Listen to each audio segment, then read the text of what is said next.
All right, we're back for the second week of school and for our second family time video. Last week we were talking about our whys, talking about the things that motivate us. I know that in my classroom we had a lot of great discussion and I got a lot of great responses from students, and I'm always kind of struck by that. When I'm asking students to define something like their why, something that takes a little bit of thought, I do get a lot of really well thought out, really beautiful answers, and that's something that sometimes we overlook, but I think a lot of times people are willing to talk about those things. I think they want to talk about those things if we give them the opportunity. So I think that was a great thing. The other thing, though, that I take away from this, that I've done this with my classes before, talking about our why, and one thing that always strikes me is I have some students who will respond to part of our talk is discussing why they matter. We talk about maybe why they're in the classes that they're in, why they do the things they do outside of school, why they're in the extracurricular activities they're in. But one thing that I ask my students is, why do you matter? And some have really beautiful answers about why they matter. And then sadly, I get some students who say they're not sure they do matter, or they don't know why they matter. That, as an educator, is an important thing to understand. We have students in our classrooms, on our teams, who don't think they matter, or don't know why they matter. That's something important for us to address. So before we move on to the next thing, I just want to say clearly, and I've had this discussion with individual students, is to anybody listening to this, you do matter. And you don't have to do anything special. You don't have to do anything other than just be yourself to matter. You matter as you are, just the way that you are. That's another reason I talked about last week. My why for teaching is I love my students. And one of the reasons that I tell them that I love them is because everybody deserves to be loved. Everybody deserves to feel welcome and safe and comfortable. And everybody matters from birth, without exception. And there's nothing that anyone has to do to deserve those things and to know that they matter. Specifically to me, anybody who walks in my classroom matters to me because I love my job and I love interacting with people in my classroom. And all of my students, all of my athletes help improve and enrich my life. So I just wanted to address that first. The next thing that we're moving into really goes along with determining our why. And it's looking at our core values. I think it's really important to establish our core values. We talk about in class, if we don't know ourselves, it's pretty hard to know anything else. So I'm going to ask my students this week to identify for me their core values, the things that they hold most dear and think are most important to who they are.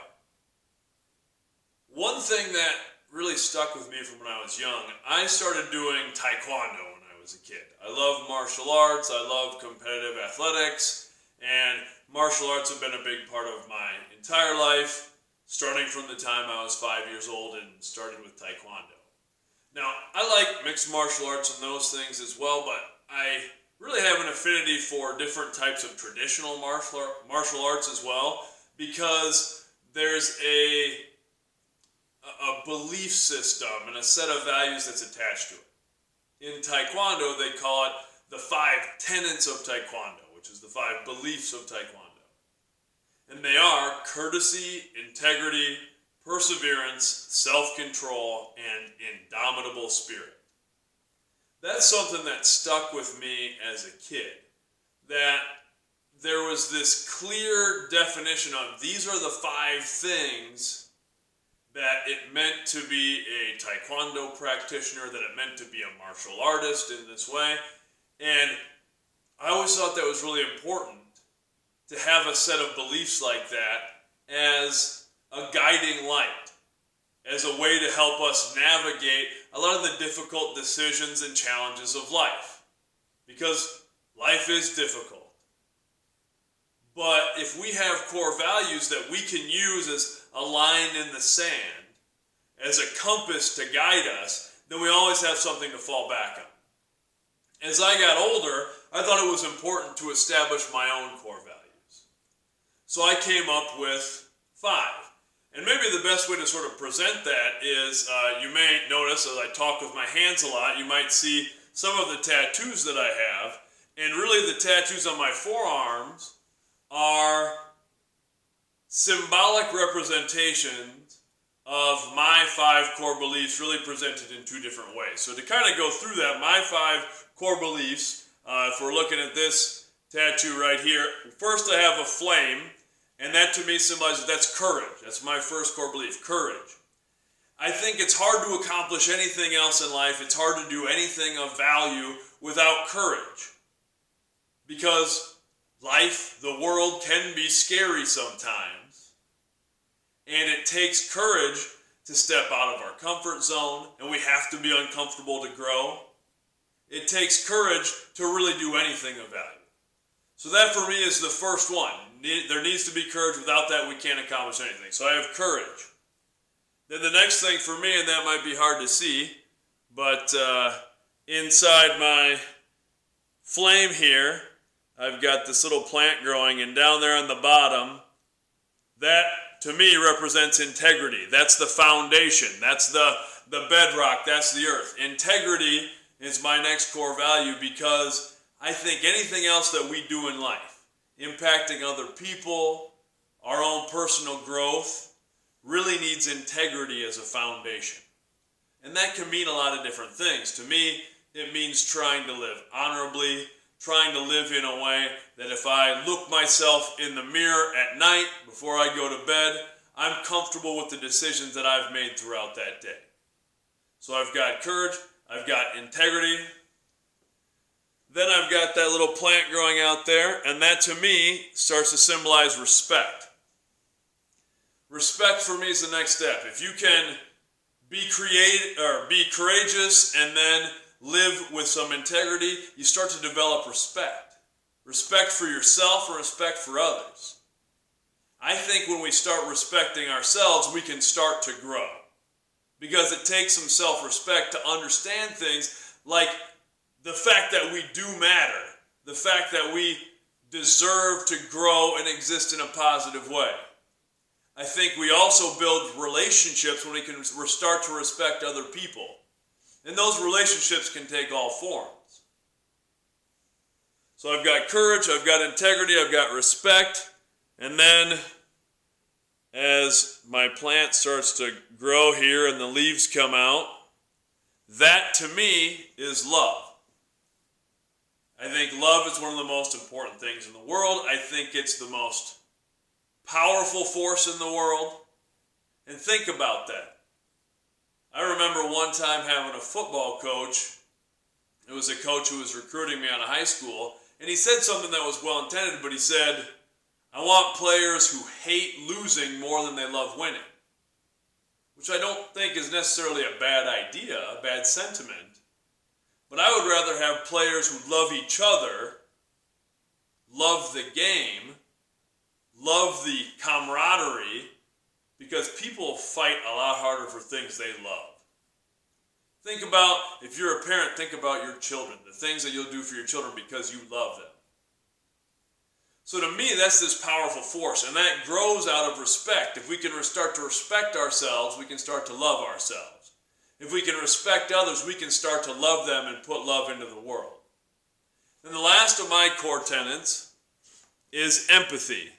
And that's represented here with this circle that kind of flows into everything else.